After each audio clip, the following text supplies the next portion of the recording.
Okay, hi everybody. We are running slightly late, but that's okay. Um, First, everyone did a great job on their project, and now we're going to move into something that we've been working towards for a while and something that I'm super passionate about, and I'm super excited to share with all of you guys what we have in store for you. We have such a nice agenda planned for you guys today for the rest of this seminar. So I'd like to welcome everyone without further ado to our SLJC kind of climate seminar. Climate change is an especially important issue now, and it has been, but it's becoming increasingly important that we rise up and start to advocate for change in our community to save our planet. And we're seeing so many effects of it, so it's so important that we are learning more about ways that we can help our community. And climate change especially is such a topic of passion for the youth, so that is one of the reasons that we decided to do this segment for SLJC and for all of you guys here listening today. I'm sure all of you guys know my name. Hi, I'm Meher Namani. If you don't know me already, my pronouns are she, her, and we'll just get right into it. So before we go ahead and start, I would just like to share what we have planned for you today. First, we will have a seminar kind of presentation from Sunrise Movement.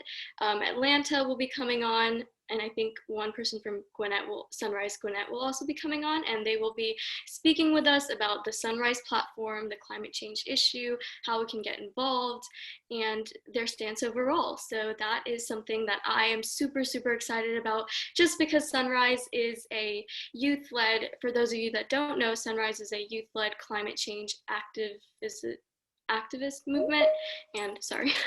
And so that's why we were especially interested in asking them to come on and speak with us a little bit about their platform and the ways youth can get involved with climate change. And right after that, we will move into panel discussions. We will have kind of 3 panels. I was especially interested in doing this to see how different branches of government interact. So we will have panelists from City Council in our first seminar, and then we will have Georgia State Representative for District 50, Angelika Kausche, come on later. And then finally, Representative McBath could not make it, but we have a recorded video that we will be playing when she answered some of our questions beforehand. So that's kind of what we have in store. We do have kind of an interactive session planned, so there will be polls in the middle, and we'll have a live chat button where you guys can put all your questions you have, because we will have like a student ask section besides the questions that we have already came up with. So please make sure you're asking questions, and the more you put into it, I'm sure the more you'll get out of it. So please stay engaged. And at the end, we'll do like a word cloud to close us all off and have kind of some closing remarks. And so, yeah, and without further ado, I know we're running a little late. I just want to go ahead and kick it over. We have, Iman, I'm sorry I said your name right, from Sunrise. And we have, oh my God, I'm trying to find your video. Andrea, there you are, from Sunrise as well, here to speak with us. So hi, thank you for coming out. Why don't you guys go ahead and introduce yourself, and then we can move from there. But we're so, so grateful that Sunrise is here talking with SLJC for us. Yeah, hi. Thank you so much for having us over. And hi, welcome everyone. Before we get started, we're going to do a quick round of intros for our facilitators. So my name is Aman. I use she, her pronouns. I'm part of the Sunrise Gwinnett Hub. And I've been a part of Sunrise for around 7 months. And I'm fighting for a Green New Deal because underprivileged communities are unproportionately hurt by climate change. And in the picture, you can see me on the far right with my 2 other hub coordinators. Yeah, thank you for coming. I don't know what happened to her spotlights. Sorry, it's been a little iffy, but we'll get that back on track. Andrea, if you want to go ahead and introduce yourself as well. Oh, Hi, thank you for having us again. It's nice to see all of you. My name is Andrea James. I use she, her pronouns. I am a part of the Sunrise Atlanta Hub. I've been a part of Sunrise for 1 to 2 months now. I'm fighting for a Green New Deal because it would create jobs and it would eliminate the use of fossil fuels and move towards renewable resources which would be better for the earth. Yeah, so in Sunrise, we usually begin events and meetings with land acknowledgements for the indigenous people who call this country home for thousands of years before colonization. I'd like to invite us all to each acknowledge the indigenous people whose land we're on. And if you're unsure whose people's land you're on, you can start by looking at native slash dash land.ca, and then you can drop that in the chat. Also, we have a link which might be dropped into the chat. But basically, land acknowledgements are a simple yet powerful way of showing respect. They're a step towards correcting the stories and practices rooted in white supremacy that erase indigenous peoples' history and culture, and they're a step towards inviting and honoring the truth. Today, I'm in Norcross on the traditional homeland of the Creek people, and I encourage you all to learn more and share about the history of the indigenous people's land you live on. And if you do know when you drop in the chat, thank you for doing that. Yeah, I'm sorry. I made you guys host, so you can go ahead and share your guys' presentation. And yeah, go ahead and drop it in the chat. If you guys didn't know, a couple of our teams for SLJC actually did a webinar the other day on the cemetery where they talked a little bit about the history of Johns Creek, and we've met with people from the Historical Society and Census Bureau. And so yeah, it's super important. So go ahead and do that and we will move on with that. Okay, I think we're going to work on getting the presentation set up with our tech person. But meanwhile, Andrea, you can go ahead. Okay, let's ground why we're all here. Climate change is intensifying. We have known this on a fundamental level for many, many years. The first calculations of a human-induced climate change were recorded in 1896. And the first modern climate science research was funded and conducted by the fossil fuel industry in 1980s. When they learned that the planet was warming because of human activity, they covered it up and bought off politicians to avoid accountability. Every year, the headlines are more urgent and frightening. Record floods, catastrophic wildfires, historic storms, endless droughts.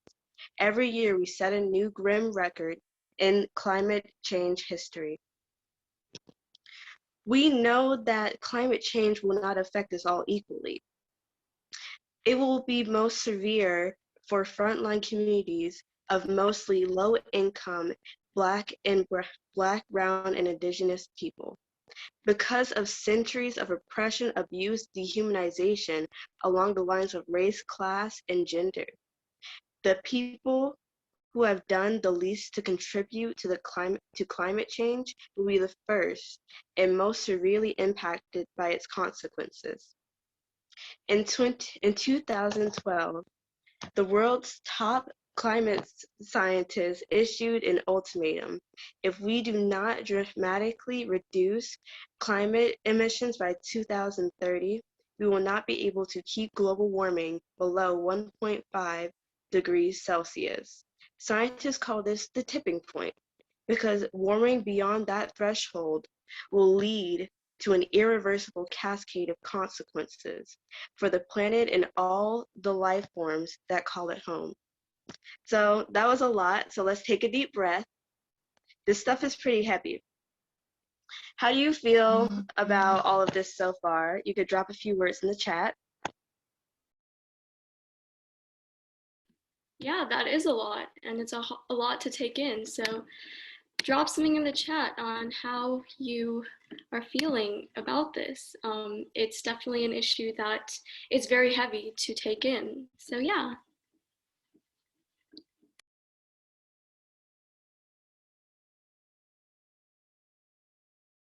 Okay, awesome.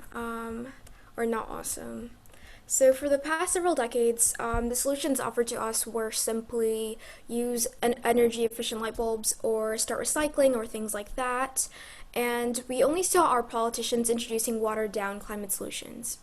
The good news is that not only do we have the technological know-how to replace the fossil fuel economy, but for the first time, we're talking about solutions on the scale of the crisis that we face. A Green New Deal for the United States and the globe that would put millions of people to work building a sustainable and fair society. So, a summary of the slides that we just went through, they include some things like climate change is intensifying, and we're finally about to find some real solutions. But the opposition remains strong, and some people, such as Charles and David Coe, are completely against us, and they're making it really difficult to get anything done. So on the next slide, the next slide after that, next slide after that. Thank you so much. Okay, so the Green New Deal is not just about stopping climate change, it's about addressing systemic inequality, racial injustice, and economic disparities. So some of our main goals of the here at Sunrise and of the Green New Deal are to achieve net zero greenhouse gas emissions through fair and just transition for all communities and workers. Second, to create millions of good, high-wage jobs and ensure prosperity and economic security for all people of the United States.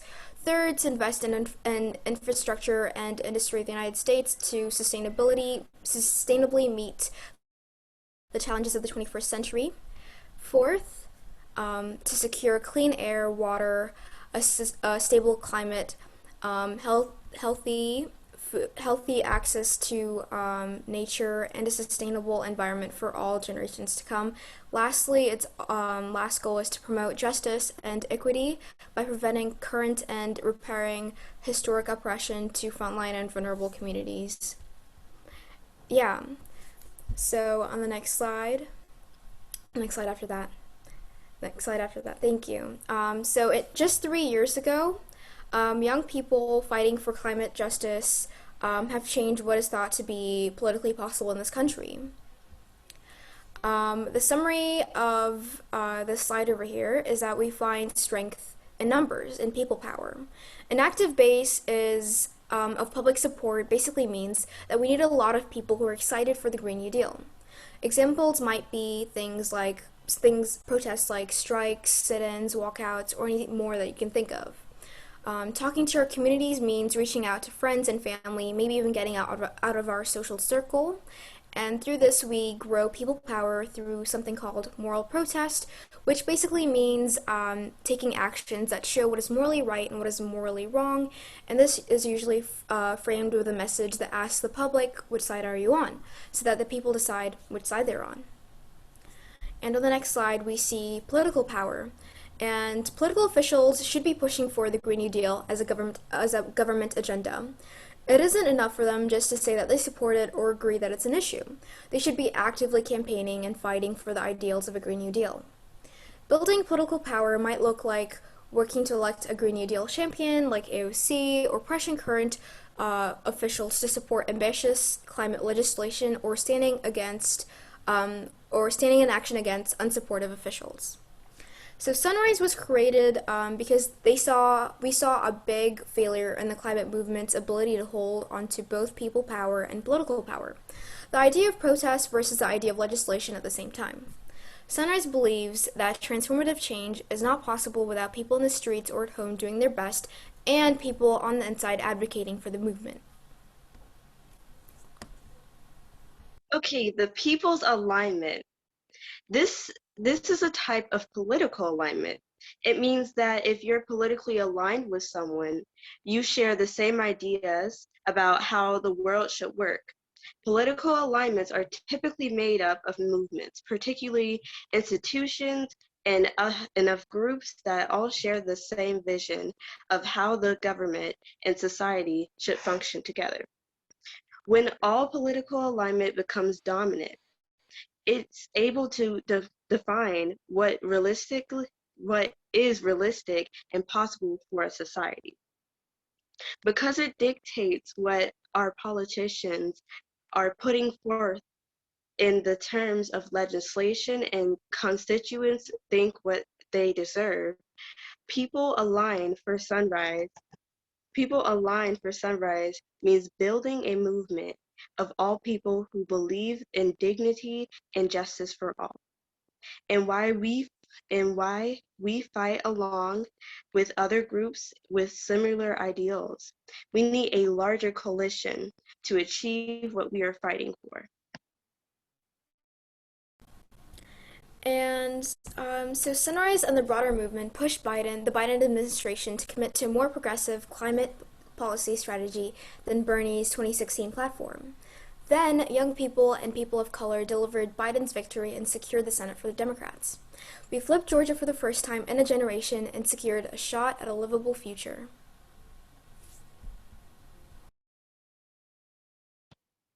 Already, Biden has already followed through with some of the campaign promises, but we still have a very long way to go.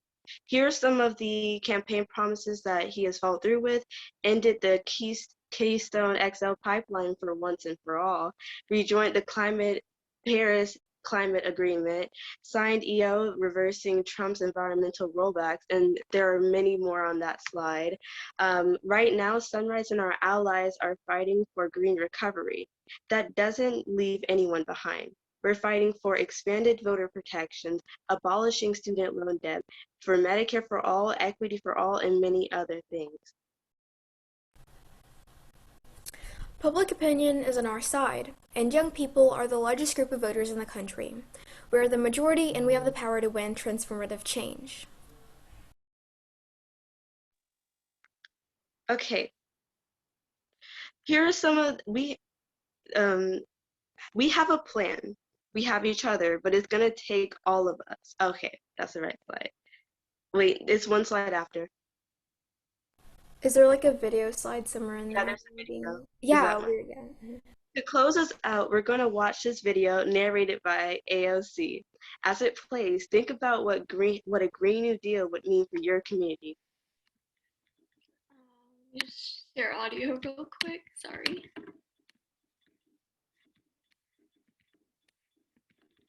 Here we go. And then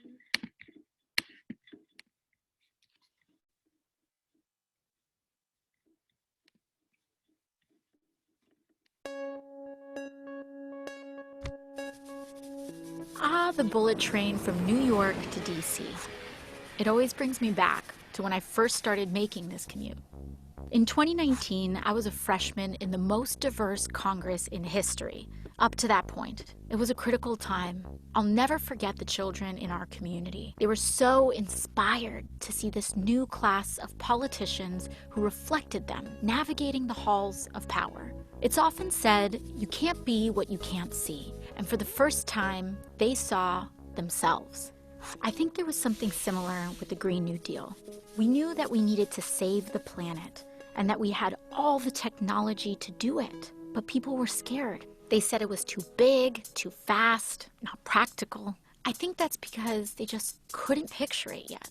Anyways, I'm getting ahead of myself. Let's start with how we got here. 1977, New York. A senior scientist named James Black made a presentation about how burning fossil fuels could eventually lead to global temperatures rising 4 or 5 degrees Fahrenheit. Within 2 years, one of the world's biggest supertankers was outfitted with a state-of-the-art lab to measure CO2 in the ocean, gathering more data about global warming. Guess who was doing all of this research? ExxonMobil, the oil and gas company. Oh yeah, Exxon knew this whole time, as did our politicians. 10 years later, James Hansen, NASA's top climate scientist, told Congress he was 99% certain that global warming was happening and caused by humans. That was 1988, the year before I was even born. So did Exxon listen to the science, including their own? Did they change business models, invest in renewables? No, the opposite. They knew and they doubled down. They and others spent millions setting up a network of lobby groups and think tanks to create doubt and denial about climate change. It was an effort designed to attack and dispute the very kind of science they themselves had been doing. And it worked.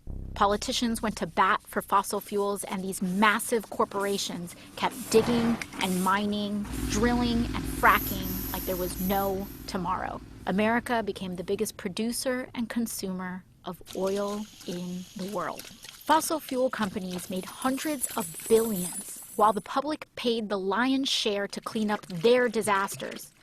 We lost a generation of time we'll never get back. Entire species will never get back. Natural wonders gone forever. And in 2017, Hurricane Maria destroyed the place where my family was from, Puerto Rico. It was like a climate bomb. It took as many American lives as 9/11. And in the next year, when I was elected to Congress, the world's leading climate scientists declared another emergency. They told us that we had 12 years left to cut our emissions in half, or hundreds of millions of people would be more likely to face food and water shortages, poverty, and death. 12 years to change everything. How we got around, how we fed ourselves, how we made our stuff, how we lived and worked, everything. The only way to do it was to transform our economy, which we already knew was broken, since the vast majority of wealth was going to just a small handful of people, and most folks were falling further and further behind. It was a true turning point. Lots of people gave up. They said we were doomed. But some of us remembered that as a nation, we'd been in peril before.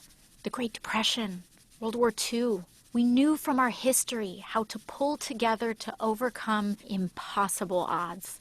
And at the very least, we owed it to our children to try.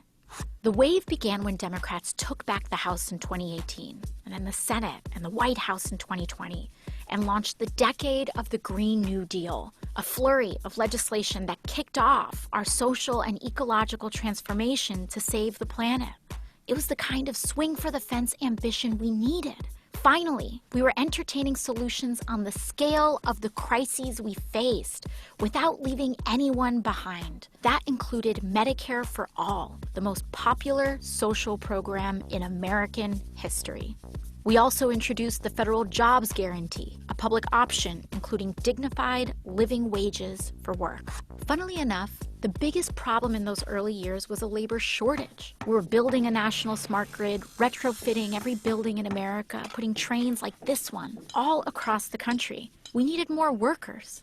That group of kids from my neighborhood were right in the middle of it all, especially this one girl, Ileana. Her first job out of college was with AmeriCorps Climate, restoring wetlands and bayous in coastal Louisiana. Most of her friends were in her union, including some oil workers in transition. They took apart old pipelines and got to work planting mangroves with the same salary and benefits. Of course, when it came to healing the land, we had huge gaps in our knowledge. Luckily, indigenous communities offered generational expertise to help guide the way. Ileana got restless, tried her hand as a solar plant engineer for a while, but eventually made her career in raising the next generation as part of the Universal Child Care Initiative. As it turns out, caring for others is valuable, low-carbon work, and we started paying real money to folks like teachers, domestic workers, and home health aides. Those were years of massive change, and not all of it was good. When Hurricane Sheldon hit southern Florida, parts of Miami went underwater for the last time. But as we battled the floods, fires, and droughts, we knew how lucky we were to have started acting when we did. And we didn't just change the infrastructure, we changed how we did things. We became a society that was not only modern and wealthy, but dignified and humane too. By committing to universal rights like healthcare and meaningful work for all, we stopped being so scared of the future. We stopped being scared of each other, and we found our shared purpose.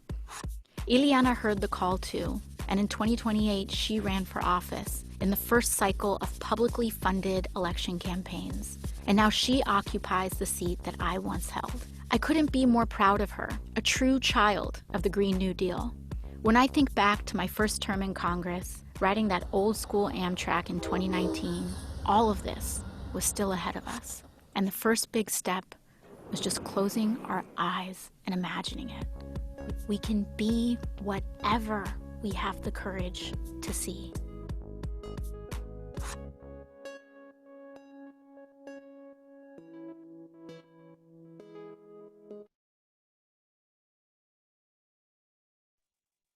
Okay, that was a really, really good video. I would like to see how you guys felt after watching that. Drop a few words in the chat about how you feel and how that video made you feel. Yeah, go for it. I really enjoyed the video. It was very nicely narrated and the visuals were very nice. I really enjoyed how they portrayed it. It was very inspiring to me as well. So Aditi Mohan wrote that she's inspired. Aisha Shah wrote that she's motivated to support the movement. Gabby wrote that it definitely instills a sense of hope. I love the usage of graphics to tell a story and describe the purpose behind a movement.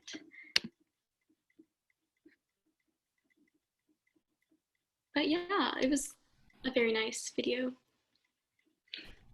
Yeah, it was one of my favorite videos, coming into sunrise. It's really memorable. Right, awesome. So we have a plan, we have each other, but it's going to take all of us. We'd love all of you to join our fight and for a just and livable future. And you can do this by reaching out to us, by joining the Atlanta Gwinnett Hub, and we'd love to keep you updated and in the loop with whatever we're doing to fight for a just and livable future. So I think we're going to drop the links in the chat, and you can take a look at that if you're interested. And are there any questions? Yeah, drop a question in the chat. This is an excellent movement in my opinion because it is powered by the youth, and being SLJC, we are all youth. So ways to get involved, here you are. Sign up to help out, and yeah. Anyone have any questions? What are the main opposing arguments? Well, a lot of people, the other side usually says that things like transitioning into renewable energy sources is gonna cost us too much, then it's gonna cost us much more than it would actually help. And I think some other arguments are that the only way to get this money is to kind of raise taxes. And also, I think it's mostly just economic related, but if you realize the environmental cost that might come if we don't take the action when we need to, that cost is much greater. Later on, it even proves to be much economically greater, with destruction and just at the cost of lives, than the economic cost to make rapid change and innovation.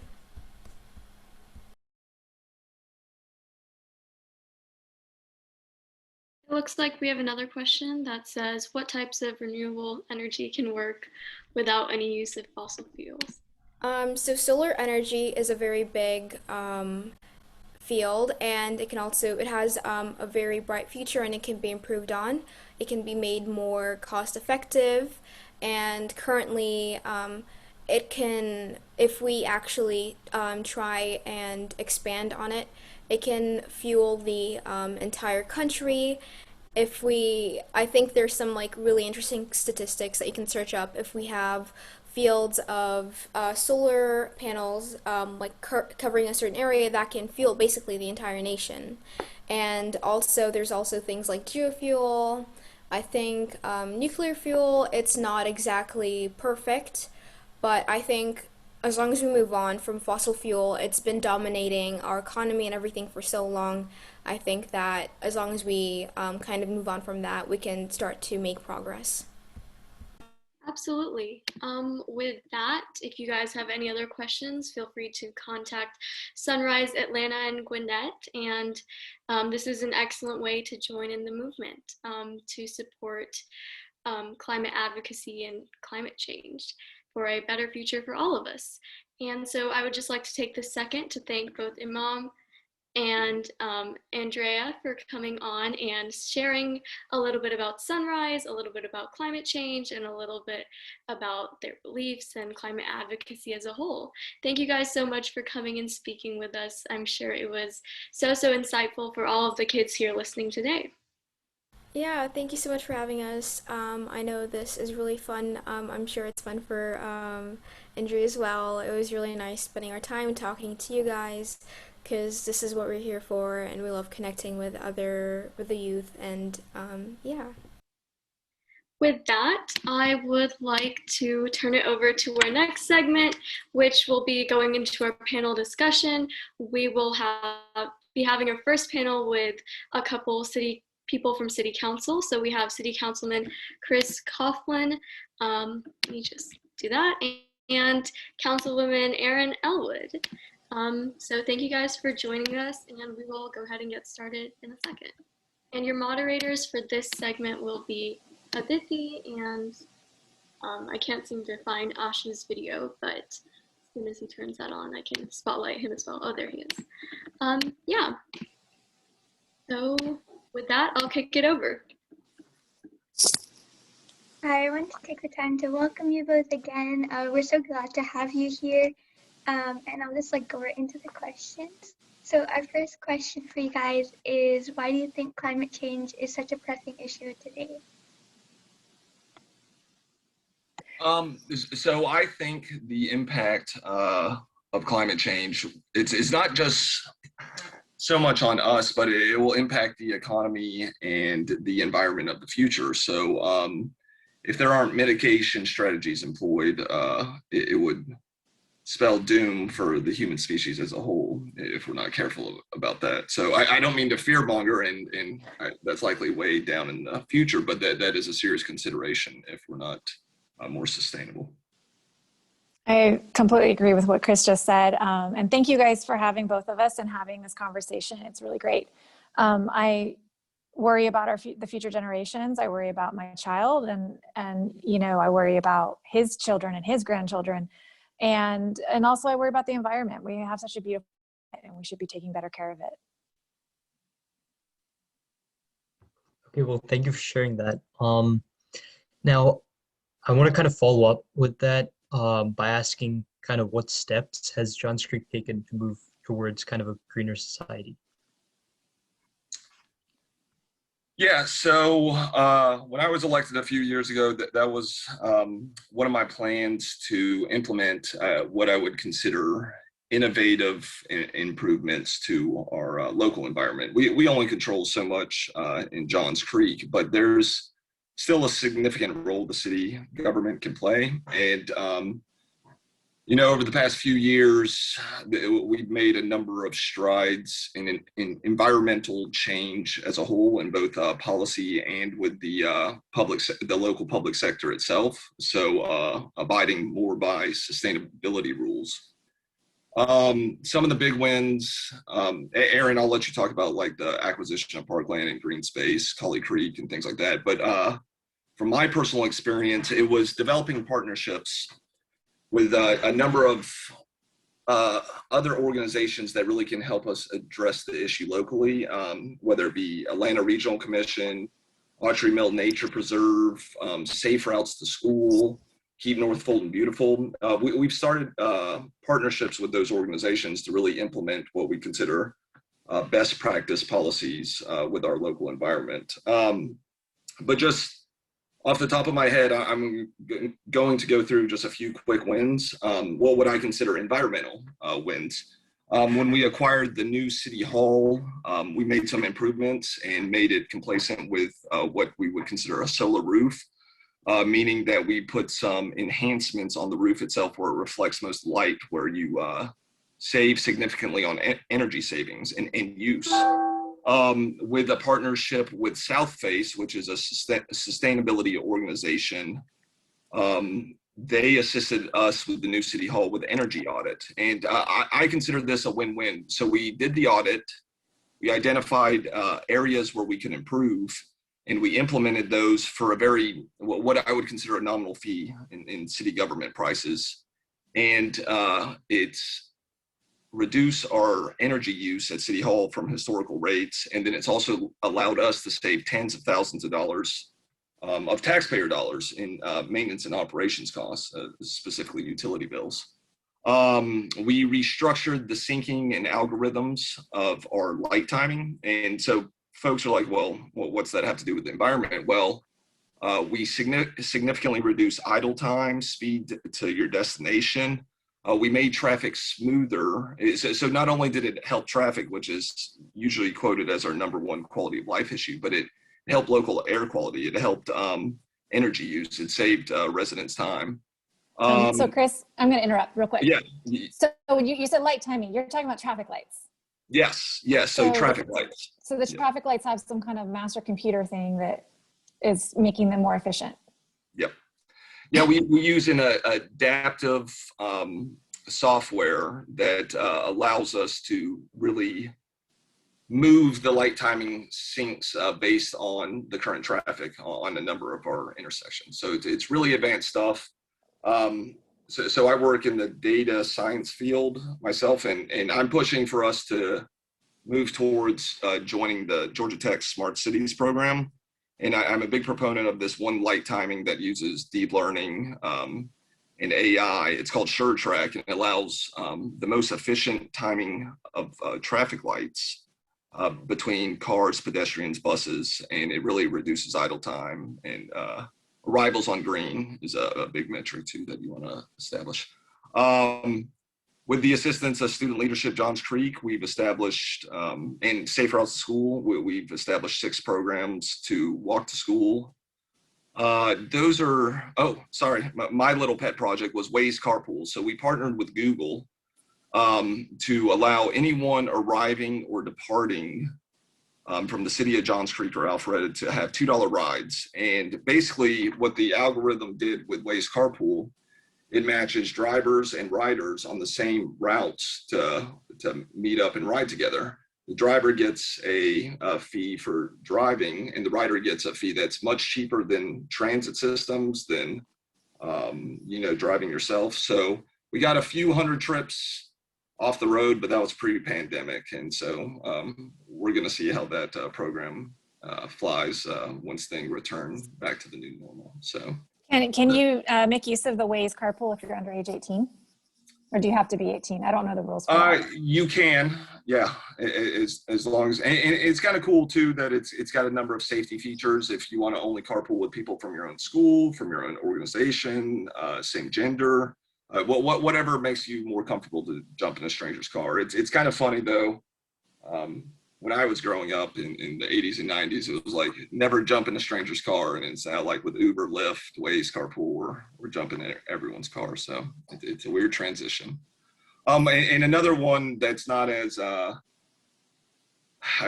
guess, it doesn't bring the jazz as some of the other ones, but we established compliance with our Metro Water District water resource management, which is controlled with through the Georgia EPD. So get a lot of our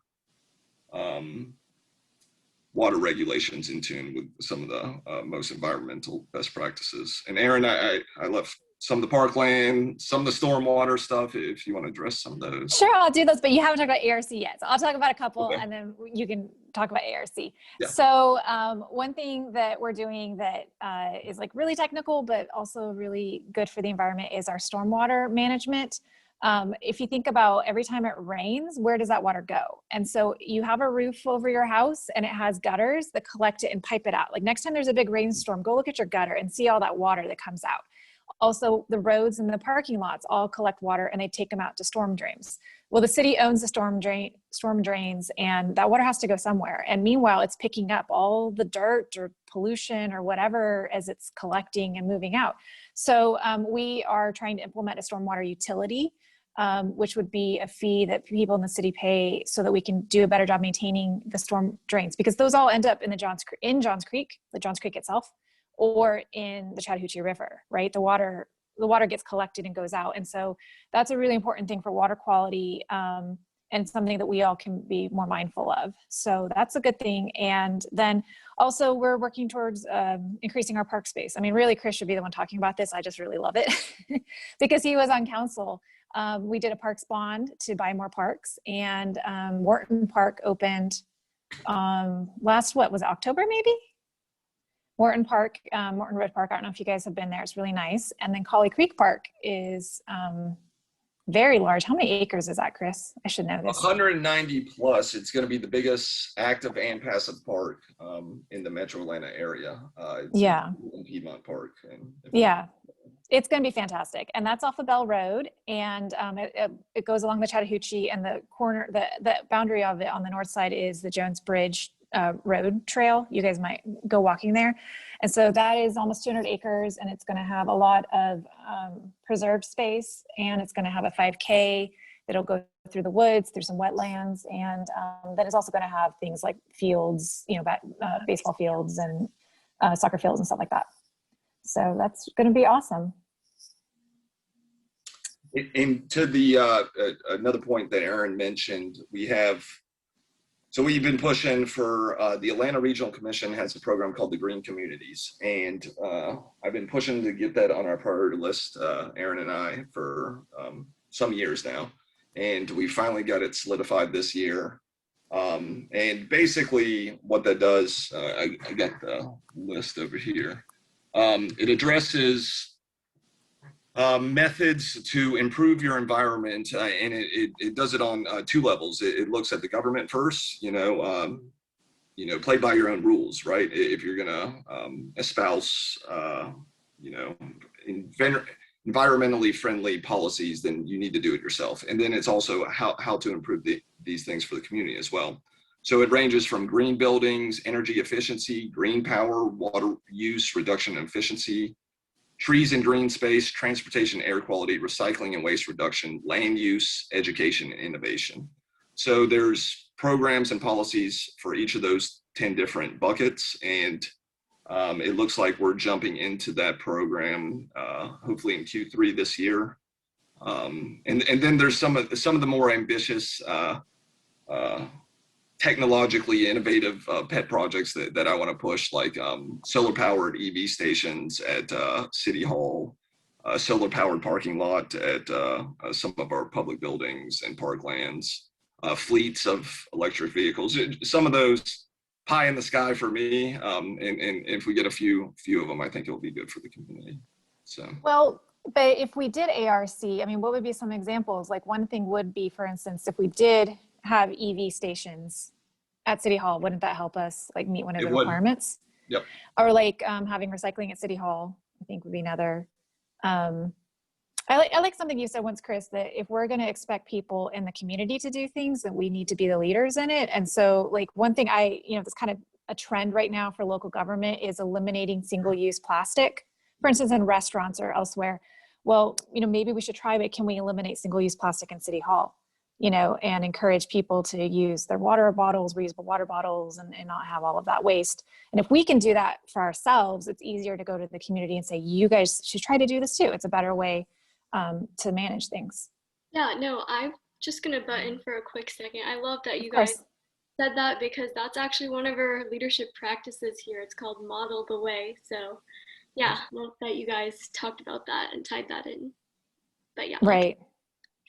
Oh, no, just it is, there's a lot of things we could all be doing as individuals better, and there's things businesses could be doing better, but to ask people to take those actions when we're not doing them ourselves seems a little bit hypocritical. And, yeah, so anything else that we were working on, Chris? I could talk about, T-Splosh is coming up this year.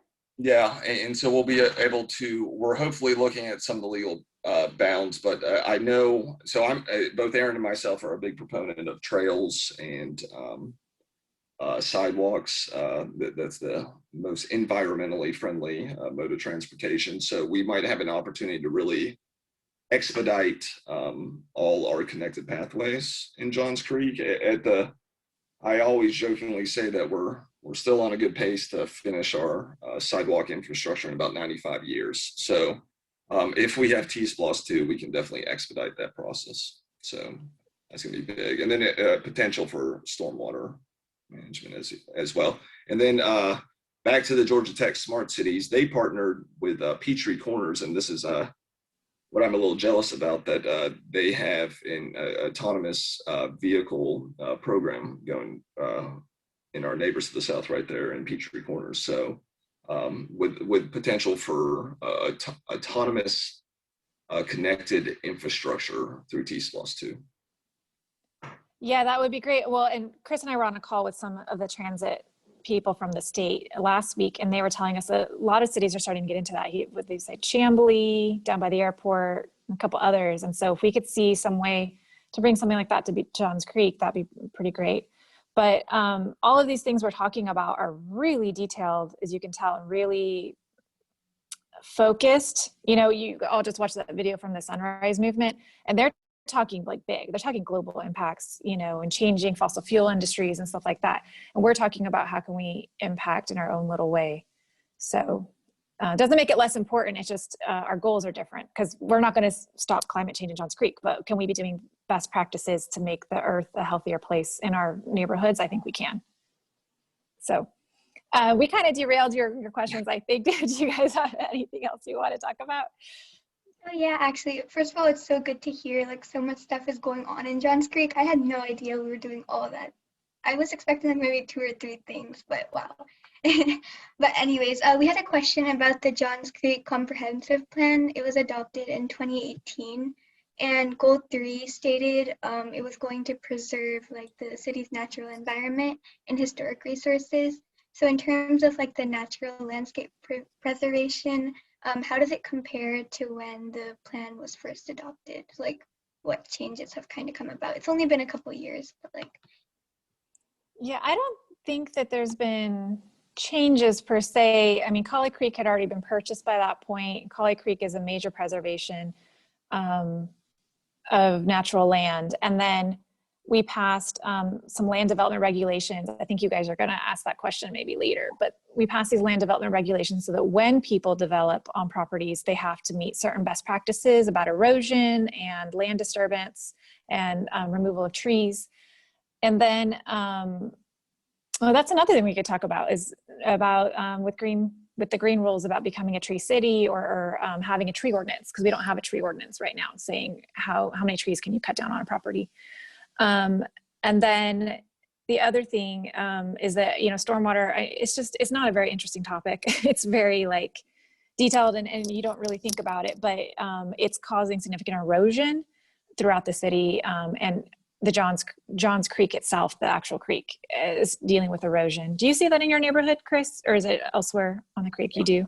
Yeah, so Chris lives near there. We abut to the creek, and you see the impact of the eroding creek. And it's a shame too, it's not only the stormwater issue, but what it picks up on the way, because you got to remember that Johns Creek flows into the Chattahoochee, and Chattahoochee provides the metro Atlanta area about 75% of our drinking water. So it's not a primary source of concern, I'd say, in a lot of jurisdictions. And I think that us emphasizing the issue is good for the community. Yeah, Miss Sanders says that she lives near the river and sees erosion issues on a regular basis. So that's just it. Like, we want to preserve our natural beauty. We're so lucky. I mean, personally, why I chose Johns Creek was to be near the Chattahoochee, because I love to walk there in the national park area. And so when we talk about what are our natural resources, the creek, Johns Creek itself, and the river are primary ones. And so we really could do a better job of trying to keep those from getting polluted and from eroding. You know, so the erosion is on the channels, and it just gets wider and wider and wider. So it's a major problem.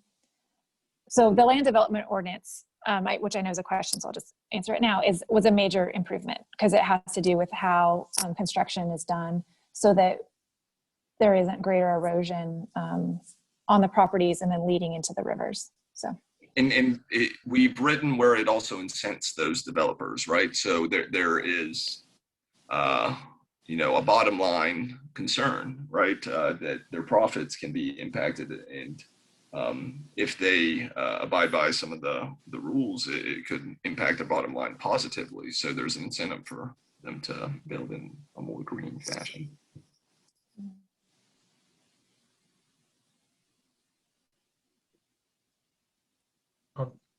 Well, yeah, that's pretty interesting. Now I want to kind of move on to the community aspect of it, like the community initiatives. So every year, Johns Creek hosts a myriad of community initiatives to preserve the environment, including hazardous waste disposals, stream cleanups, recycle drives, things like that. So could you kind of speak a bit about these initiatives and their importance? Yeah, so our parks team and community development teams lead those initiatives, and it ranges from, as you spoke upon, the hazardous waste, bulk recycling, recycling those products like batteries that you really can't have a safe disposal. The prescription drop-off, folks don't think about that one in terms of the environment, but that's a huge deal because when you get rid of your prescriptions, flush them down the toilet again, it goes all back to the hooch. And so it impacts our drinking water. So we generally partner with Autry Mill Nature Preserve or Keep North Fulton Beautiful to host those events. While costly, sometimes they do provide a very strong benefit for the community. And Autry Mill also, as Chris mentioned them, they do a lot of environmental programming. They do excellent stuff over there. And so if you guys haven't gone, you should go and just walk around on the trails and go inside and look at the snakes and stuff they have in the house. And they do classes. And here's a great student leadership Johns Creek project you guys could do. The city needs to recognize Arbor Day. I mean, that's really on me and Chris, I think, to get it recognized as a city event, but creating an Arbor Day foundation, or not foundation, an Arbor Day celebration. That's one of the things I think required to be a tree city. So yeah, oh, and then I thought of another one, the GIS mapping. That's another way you guys can get involved. Chris, I don't understand the science behind that. Do you understand it? Taking the pictures of the trees and uploading them? No, that's vector-based data. I stick away from that. So did you see the ad about that? Yeah, it was really good. It was really well done. The GIS, which is a city department that deals with all kinds of data about the city they collect, they're trying to map out all the trees in Johns Creek, so you can take pictures of the trees and upload them. Oh, that's very true. Miss Sanders says another great community effort to preserve a historical site is being done by our Centennial and Northview teams, and that's the Macedonia Cemetery project, which I'm sure you all have heard about, but that's fantastic. And we'll see if that turns into kind of a like a garden project people have talked about, some other kind of like natural setting. Okay, what's next? Our next question is, what steps have been taken to reduce pollution in Johns Creek so far? I think we've talked about a lot of those already, especially stormwater. I'm sorry we keep on talking about that one, but that's the big one. And then we do have a recycling program with Keep North Fulton Beautiful, because we don't have a recycling center in Johns Creek, but you can take your recyclable waste to the Keep North Fulton facility in Sandy Springs. And our waste management vendors within the city offer curbside recycling as well. Mm-hmm. But not glass, unfortunately. Well, waste management does. Oh, do they do? Yeah. I might need to switch. Yeah.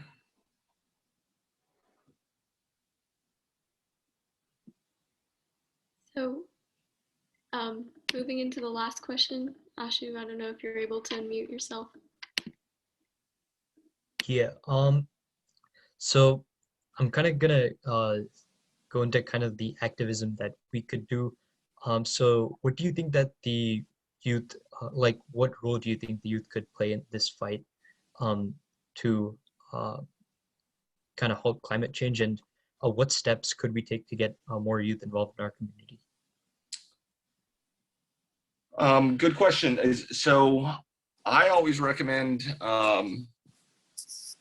if you're part of a social group or a civics group or an academic group, obviously all of you are here. to consider the different initiatives that we have in place. There's Adopt a Road program. Autry Mill has creek cleanups on a fairly regular basis. So volunteering your time and helping out the local community. And as Mehar said earlier, modeled the way. I think taking those small steps at your own home, you know, investing in a smart thermostat, investing in, our utility providers have all these mechanisms to reduce your energy, and usually there's minor financial incentives to do so. So look into your home's utility providers and see what there are cheap and efficient enhancements for your house that you can make. So, but I would really encourage civic groups to volunteer, see what opportunities there are with community development, rec and parks, keep Northfield beautiful, and Autry Mill are the best ways, I think. Mm-hmm. Yeah, I'd add to that list Chattahoochee Riverkeeper. Yeah. Is a really good organization. And so if some of you are more like science minded, thinking you might be going into things like that, like lab sciences, Autry Mill teaches you how to do water quality tests, because you can volunteer your time to go out and do water quality tests to check them. And that's also with Chattahoochee Riverkeeper. So if you think you might be doing biology or something like that, it'd be fun to learn how to do that and collect the samples. And your time would be really, your time is valuable with that. And then another is just advocacy. I don't know that, this is a passion item for Chris, clearly, but I don't know that that it has been like politically interesting to council previously to engage in environmental issues. And so knowing that there's an active group of people in the city who want us to be more environmentally friendly and consider sustainability when we're making our decisions will help us as a council to go that direction. And, I remember one of my very first meetings a year ago, a student from Chattahoochee came and spoke to us, and she was in like an environmental club there. And it was really powerful that she took time out of her day to come talk to us and let us know how important this was to her. So finally, I'd say with advocacy, the town center is being developed now. And if we want to incorporate sustainability, styles or features into that, if you all care about that, if you guys attend some of these town center meetings and talk about that, then they'll know that this is something the city wants. Or people in the city want. And to Erin's point on advocacy, I think it impacts and I'm using two hands just from a bipolar spectrum, speaking conservative liberal, but there's, as you communicate the advantages of some of those environmental aspects, there's a lot of these things that should appeal to both conservative and liberals. I don't fit neatly on that spectrum. And so that's why I try to appeal to both the major partisan groups or folks that wouldn't necessarily be on board with some of the environmental enhancements, like moving to LED lighting. It's just a minor example.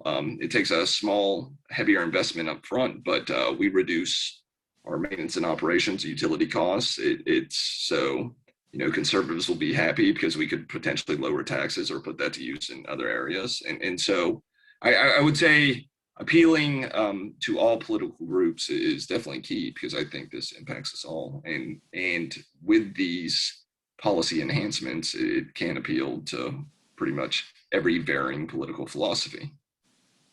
Yeah. Absolutely. With that, I would like to kind of close off this segment and thank both of you guys for your time and coming to talk with us about such an important issue like the environment and climate. And I'd also like to thank Aditi and Ashu for moderating, your session. But thank you for coming out. Thank you so much for inviting us. Sorry we kind of took over a little bit, but we appreciate you. Yeah, and I can get chatting about this for hours, so I apologize as well on that. But I do want to give a shout out to your fearless leader, Ms. Sanders, who was modeling the way both her and I were driving Nissan Leafs before the Tesla was so cool and ubiquitous. So I had one of those too. So can I join the club? look at us, we're the Leaf Club. So anyway, That was my favorite car. I loved that I car. know. I miss that car. you could be next to a Porsche and you could probably take them off the line. It's 100% torque. Awesome car. I loved that car. I wish they'd give us tax benefits for them again. I'd get another one. Yeah. Are the batteries better now? We'll have to have the conversation later. We didn't keep ours because of the battery. So. But yeah.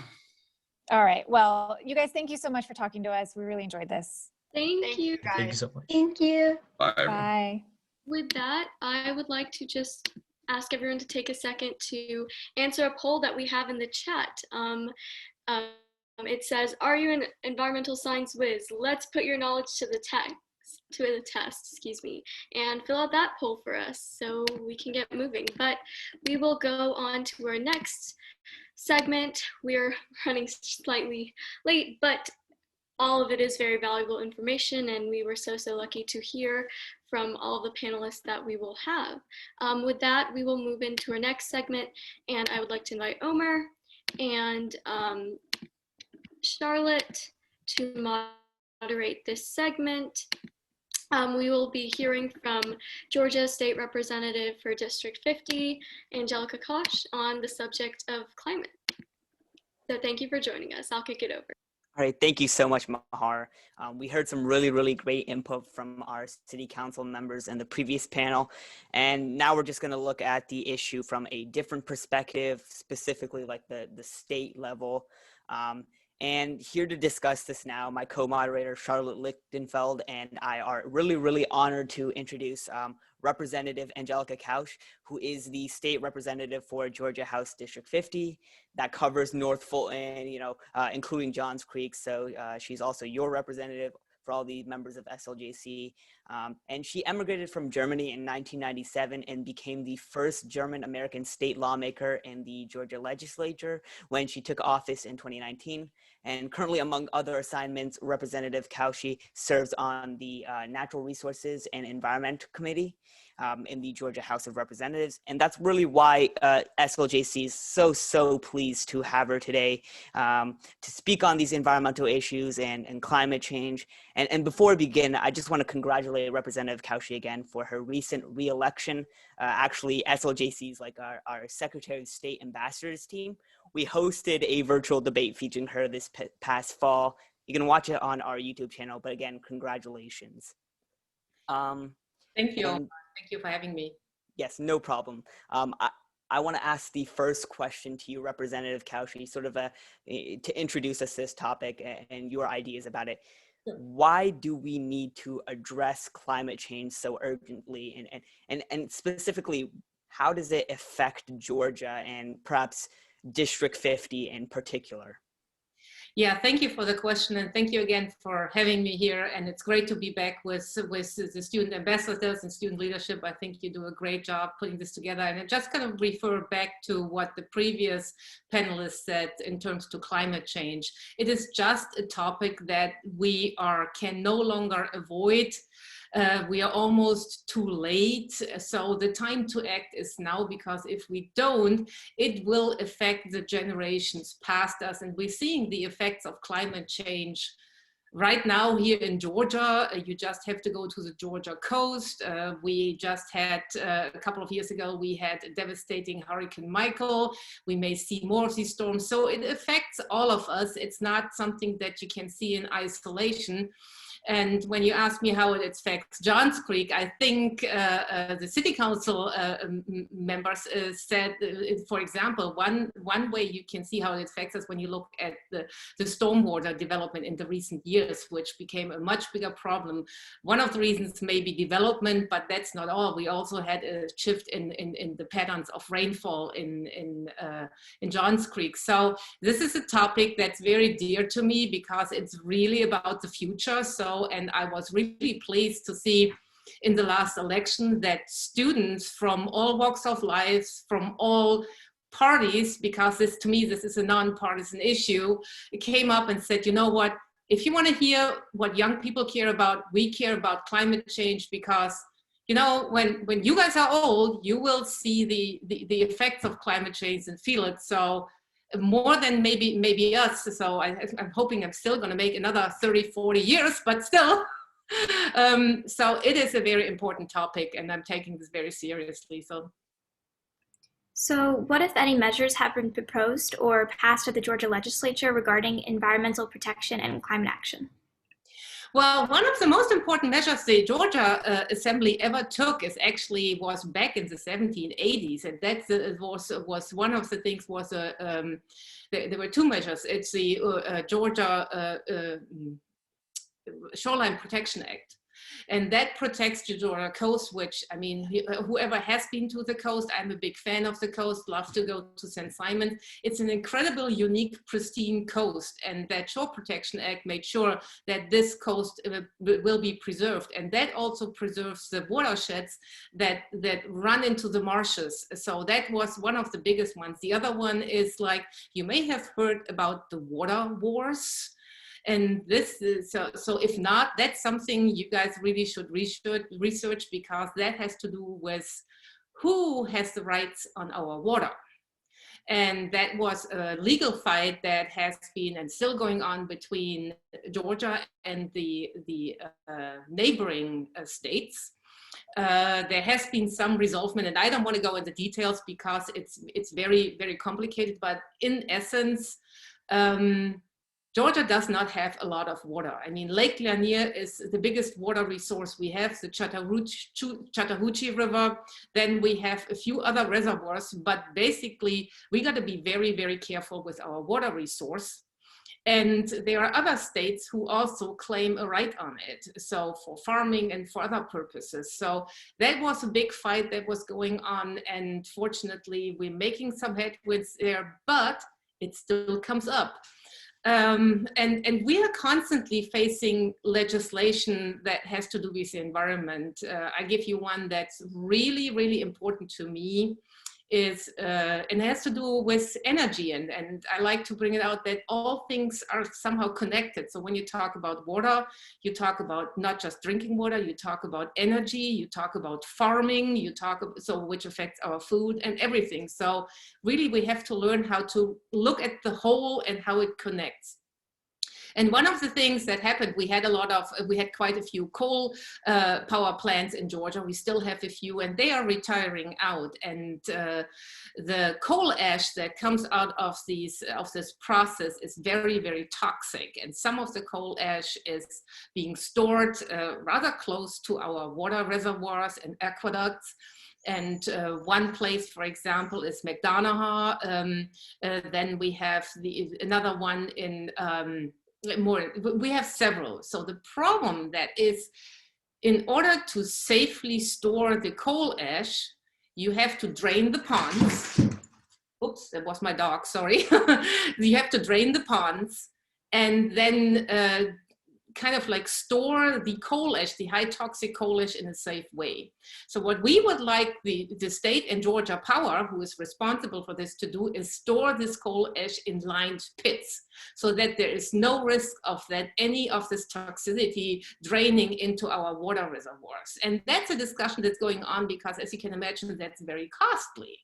So we just proposed another bill, my colleague Representative Buckner, which would ask Georgia Power to make sure that this high toxic coal ash will be stored in lined pits. However, this has to do with a lot of discussions we are having and people going back and forth and back and forth.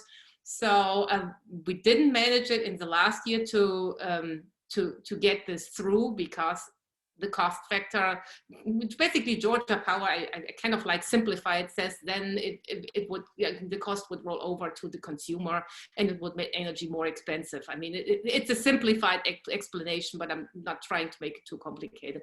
So that's a big issue because, again, we have energy that was produced from a source that we are outsourcing now. I mean, coal is being step-by-step outsourced, and the good thing is Georgia is doing more in renewable energies, but what are we going to do with the toxic waste? And that's a question we still have to find a good solution for.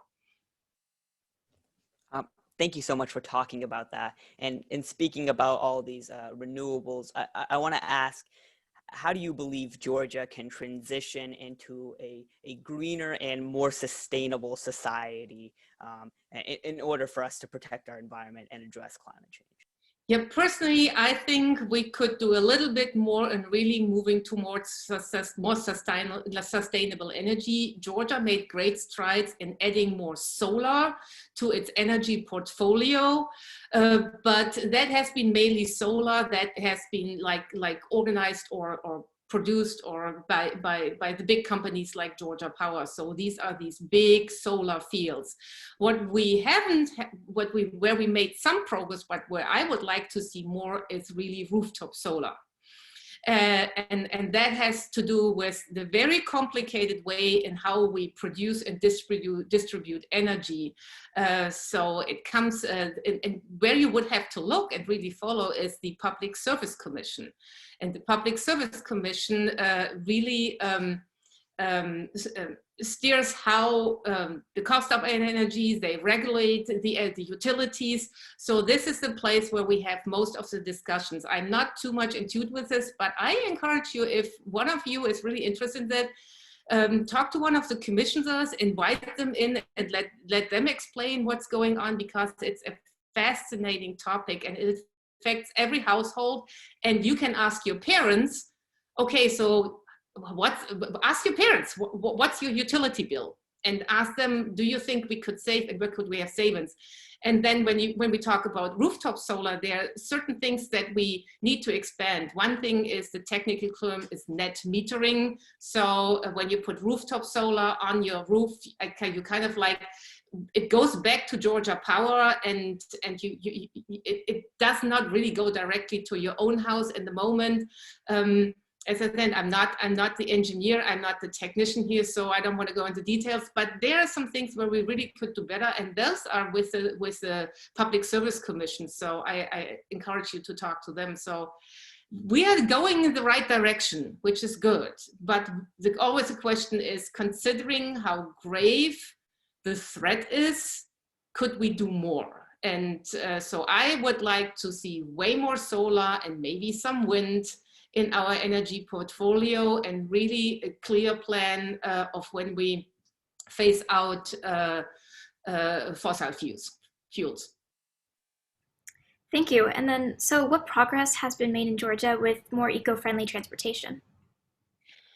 Well, that's again, I mean, I think we actually took a step back. You remember, and I heard Mrs. Sanders talking about her Kia, and we had a time in Georgia when Georgia was really the #1 for all these electric vehicles, and that was because Georgia had a very great tax incentive.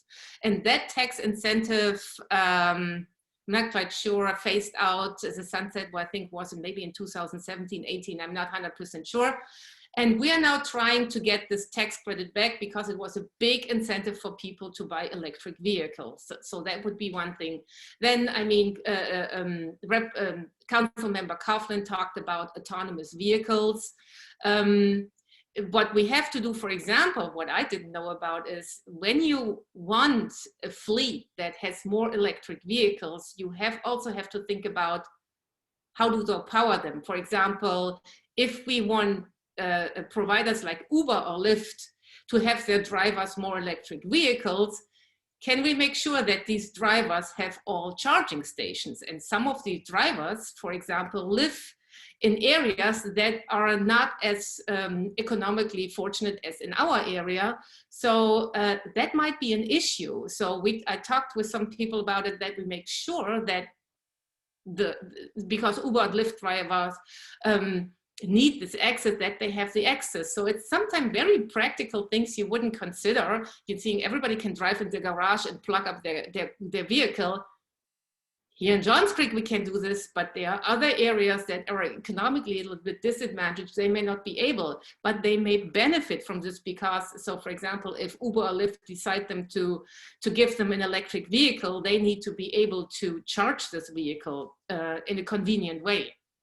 So things like this And I mean, so I love that Chris Coughlin talked about the Georgia smart cities. That's coming from Georgia Tech. They have a lot of really great ideas. So we're going in the right direction, but with anything in politics, things move very slowly. And I don't know about you, but I'm sometimes a little bit impatient, and I'm sitting there, if we just would do this now, it would help us, but that's not how it works. Thank you so much for that answer. And you already started talking about this, but how can we ensure that, vulnerable communities that are maybe not as fortunate as us here in Johns Creek, they're able to be protected and included in our, our transition to cleaner energy and a more sustainable environment?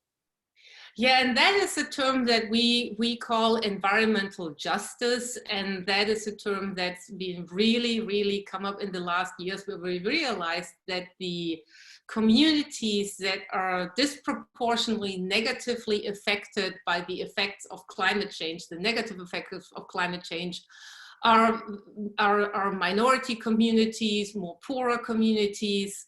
And you may remember one of the biggest examples how that was, for example, Katrina. That was a big storm that hit the poorest communities in New Orleans, and that can happen here in Georgia too. So we have to make sure that for me, the climate change, environmental justice is not just about individuals, it's always about the community. If it's benefit one community, we all will benefit from it. So I'm very much in support of taking this into consideration. One other thing is, when you look, for example, and take a map, where are the most, for example, landfills?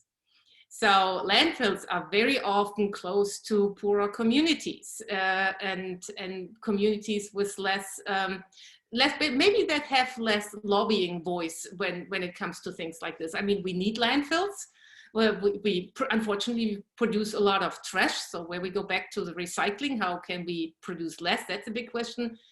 But we also need landfills, because somewhere we have to store this trash. And so that is a big concern of mine and of many of my colleagues in the Georgia Assembly. And I can say that the awareness of this has increased significantly in the last couple of years.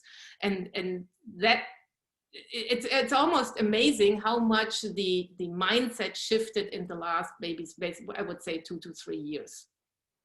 So there will be change, but again, it won't be fast. So on that note, what do you think the youth can play in this movement? What part do you think they can play? And how do you feel that we can get involved to help make a difference? You already did make a difference, because in the last election, your voice mattered significantly. So and I would just ask you to carry on that passion and that commitment, because this is about our future. So what I'm really I'm very happy to see is that your generation, so the younger people, are way more politically involved than, for example, when I was your age. So you're way more aware. So you are already like advocates and work with groups and are interested in these topics, and that is very important. So I can only repeat what Erin Elwood and Chris Coughlin said. Look out for places where you can get involved and really work on one of the topics. I mean, water is a very important one, and we have great organizations where you can step in. It's the River Keepers or Autry Falls, Autry Mill, and I've done the what they call it, the Crawl the Creek in the spring. It's a lot of fun. You stand up to your hips in the water and collect a lot of golf balls. Or what the River Keepers organize, and not just the River Keepers, but the water the county water management is Sweep the Hooch. And I did this for the first time a few years ago, and was absolutely amazed to see how much trash collects in these drains, and that's trash that comes from everywhere. It comes from stormwater, it's blown off the roads, and one of the things I notice most is plastic bags, which brings us to the issue of plastic pollution. So get involved in groups that talk about recycling. I know we have a group here, and I think they're based in Johns Creek and Forsyth. They talk a lot about recycling, things like this, and bring this home. I mean, it took me, I'll give you an example. It took me several weeks to convince my husband that we should not buy any more freezer gallon bags. So, you know, very common, everybody has freezer gallon bags, but it's basically single-use plastic. So we went online and we searched, we now have reusable freezer gallon bags. And I didn't know until a couple of weeks ago that exists. So here you go, it's cost a few bucks, but you can reuse them and you stop throwing away these plastic bags. The other thing I would like to see is, and we are all guilty of this, take a reusable bag to the store, because especially during COVID, we significantly increased our use of a single-use plastic. We have areas where this makes sense, but I think one area where we really shouldn't be using those bags is when we leave the store. And get it. So this is what I would say is, like, try to get involved and find your passion and then really advocate for it. There are a lot of advocacy groups, the River Keepers. We have the Georgia Water Coalition, and where you can learn a lot about not just water in our area, but about like water in all of Georgia. And as I said, it's all connected. It's very important. And it's important for the economic well-being of the state, because the water we use here upstream, what water and how much we use will affect how farmers downstream can use it, or anybody downstream. So, so there are a lot of opportunities. I cannot mention them all here, but they're definitely, so I appreciate your interest in that. Absolutely. Omer, go ahead. Yeah, I just want to say, Representative Kausche, thank you so much for participating today, for speaking about your experiences in the Georgia legislature with climate change, what actions you've been able to do, and giving us as youth some advice and some ideas about how to go about tackling this really, really important issue. Unfortunately, that is all we are able to have time for today. We ran a little bit behind schedule, but again, thank you so much for coming here today and speaking to us about this issue. We always look forward to when you're able to participate in any of our events at SLJC. And I believe Mahar will wrap it up for us. Thank you again. So much.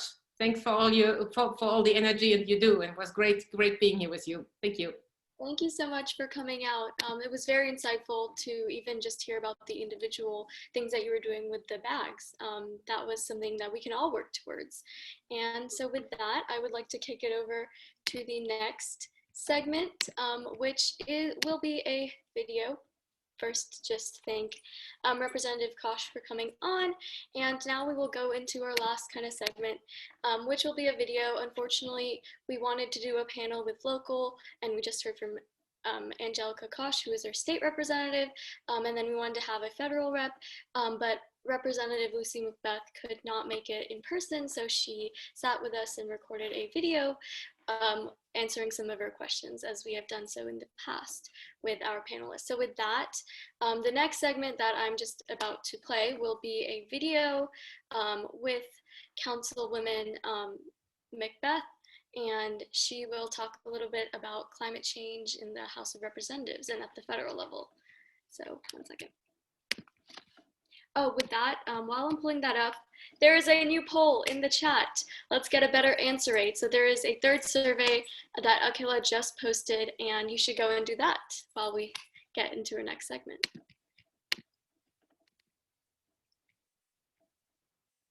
Oh, hold on. To share the audio. There we go. Okay. Thank you for joining us, Councilwoman McBath.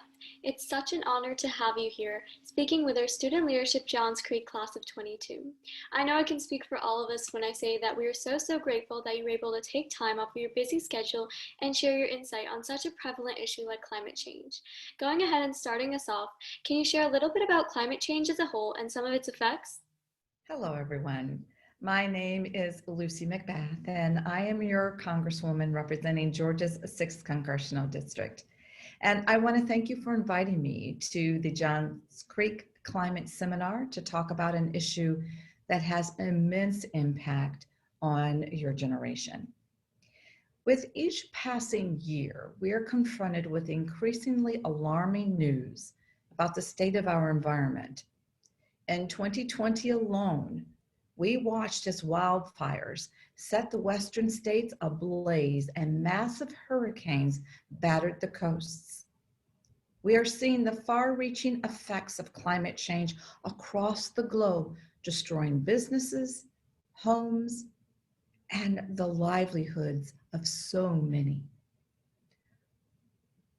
For too long and far too often, we know that low-income communities and communities of color are disproportionately affected and impacted by pollution, lead contamination, and similarly toxic hazards, and families in marginalized communities bear the brunt of their impacts.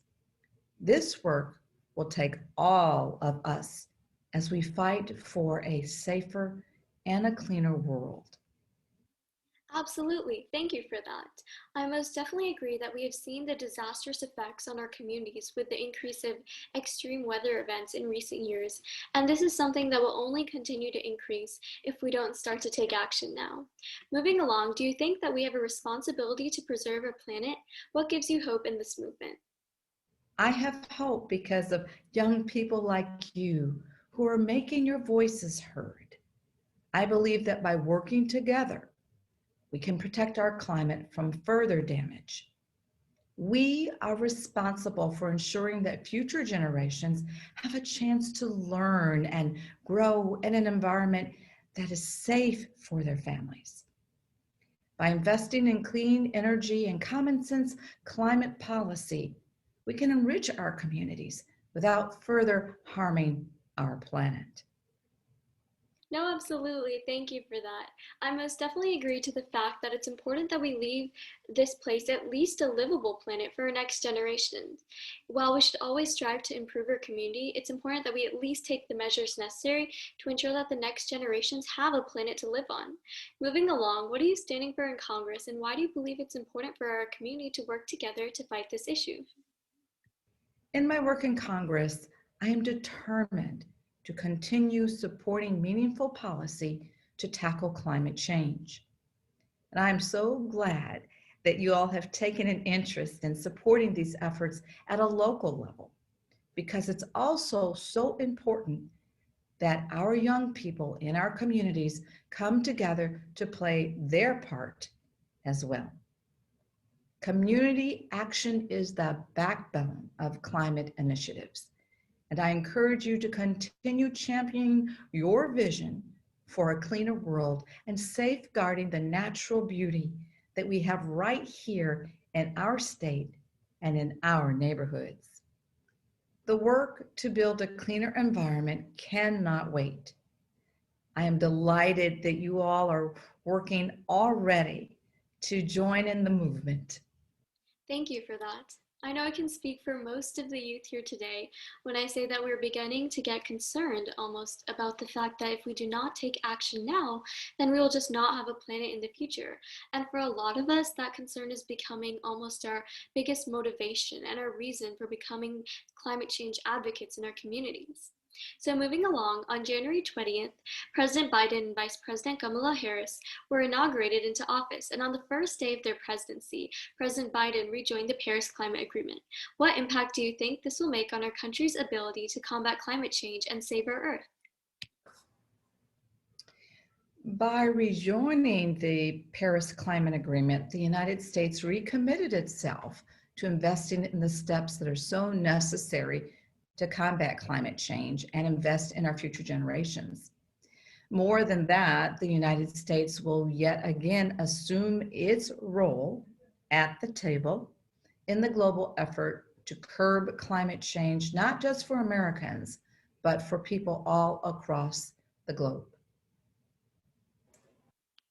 Absolutely. It was an important step, in my belief, for us to rejoin it and show our not only national but international commitment to solving climate change.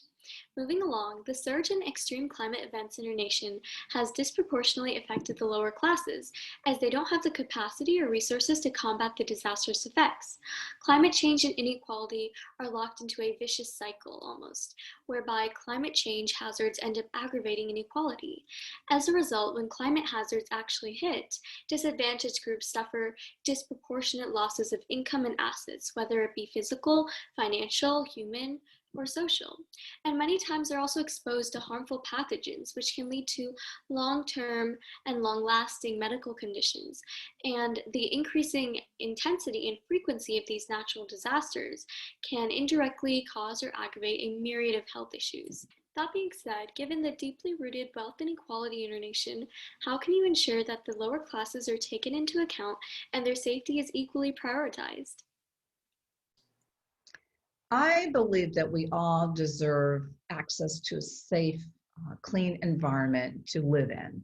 That is not a privilege, that is our right, especially for those that are most affected by economic and environmental inequality. Families, regardless of their socioeconomic status, should be able to raise children in an environment that isn't impacted by a lack of clean drinking water or safe air for them to breathe. That is why I support legislation that takes these inequities into account and provides a solution to disaster relief that helps every American family. Absolutely. I most definitely agree that it should be a right for all, regardless of race, gender, or socioeconomic status. And being a person of color, it's hard to say, but POCs are affected so heavily by issues like such that disproportionately affect the lower classes. And that's why, being a POC myself, it not only further motivates me to advocate for reform on this issue, but also gives me immense joy to see representatives like yourself representing people of color in our district as a whole with your work in Congress. That being said, how do you think climate change affects District 6 specifically, and what have you done in office to preserve and protect your area? Well, climate change affects everyone everywhere, and our district is absolutely no exception. Look no further than your very own Chattahoochee River, where just last August, I participated in the Sweep the Hooch cleanup effort, and my staff and I have participated in that effort again the year before. And I was proud to play a very small part in a 9-year mission that has already removed over 113 tons of trash from the Chattahoochee River. To give another example of an issue that impacts our community, I have also called for the suspension of the use of ethylene oxide, a chemical linked to harmful emissions in industrial practices. And these are very tangible ways that we can see the impact of our environment on our friends and our neighbors. Absolutely. Our district is not at all immune to the impacts of climate change, and that's why it's so important that we as a community begin to take action towards reforming it. Like you mentioned through your examples, and we heard from our panelists earlier today from City Council, there are a myriad of local events that Johns Creek and District 6 holds to work towards a cleaner and more sustainable society. Finally, moving into our last question, what role do you think the youth play in this movement, and what are the best ways for the youth to get involved in it? What advice do you have for us to take action? Truly, it's really young people just like yourselves that really continue to inspire me to step up and to just run for office. You are the future of this community. And I so encourage all of you to continue to work with each other and to continue to find ways to make our community cleaner and safer for everyone.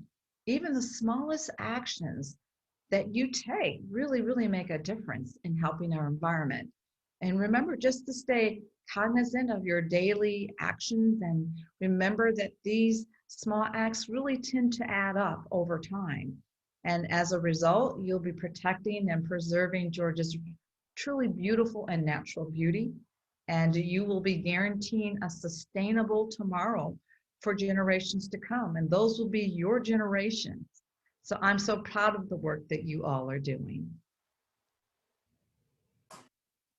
Wow, thank you for that. I know I can speak for most of us watching this today that your words have such a big impact on us, and we're all definitely inspired to go out and make change in our world. Like you mentioned, every step, every measure, every action taken counts, regardless of how big or small it might be. And it's only because of these small steps that us as individuals are making sure that we do our part in reforming the issue of climate change. I'd like to take this opportunity to thank you so much for coming to speak with us and sharing your insight on climate change as a whole and the youth, as well as your congressional aides Tanner and Amanda for helping set this up. I have no doubt that your words have inspired so many of us from Student Leadership Johns Creek, not only individually to do our part, but also to get involved in helping our community. To conclude, I would just like to share one of my favorite quotes from something that I think about on a day-to-day basis. It's from The Lorax, a very famous movie on the environment, and it says, "Unless someone like you cares a whole awful lot, nothing is going to get better. It's not." And I'm sure many of us have begun to care and think about the issue of climate change. And now it's not only our job, but our duty to fuel and channel this energy and motivation into protecting and saving our planet. Thank you so much once again for joining us, and we are so grateful to have had you today.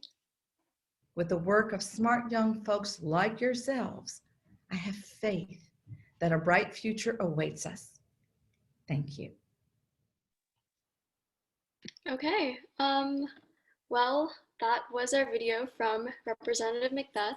And so with that, we did have a word cloud planned and another poll, but it seems that we weren't able to make it on time. So that's going to kind of conclude our climate change seminar for today. And I'm so thankful that you guys are here to stick around. This is a topic that I'm incredibly passionate about. So just holding this was such a big moment for me. And feel free to answer the poll if you can, and drop something in the chat about how you're feeling after watching this seminar. And I'll kick it over to Ms. Sanders. Thanks, Mahar, and all of the ambassadors for running that environmental session. It was very informative, and they worked really hard at it. I also want to thank all of you for doing a great job on your group projects. Next time when we meet, y'all are going to give your group project. So that was kind of a little teaser for you guys to figure out how to work together to make a group project. You'll have approximately 5 to 6 minutes each to present your video, which shouldn't be any longer than 3 minutes, and then answer the questions that are in the rubric that are in your folder that you got this summer. I will put all of your group projects on you because you're going to send me a YouTube link, and I'll put those all on our YouTube channel as well as on our website, so that other people can learn the great things that you've done. The Northview Centennial groups that are working together, I want you guys to think about, do you each want to do your own group project separately, or do you want to do it together? So you all need to let me know that, because it's the first time we've ever had 2 groups work together. I actually think it might be a good idea for Centennial to do their portion and Northview to do theirs, and let us know, because I think you all kind of got different things out of what we did. Anyway, if you have any questions about your group projects, now's the time to ask them, not when it gets close to March 1st and you're like, oh my gosh, I don't know how to put this on YouTube or whatever. So remember to ask me questions about that. I will tell you, our graduation is going to end up being virtual. We're just no way we're going to be able to have it with 200 and some people in an auditorium. So I'm going to be reaching out to a few of you, probably more from the other class because they're graduating, to send me in videos for a graduation video, which is what we did last year when you guys were an incoming class.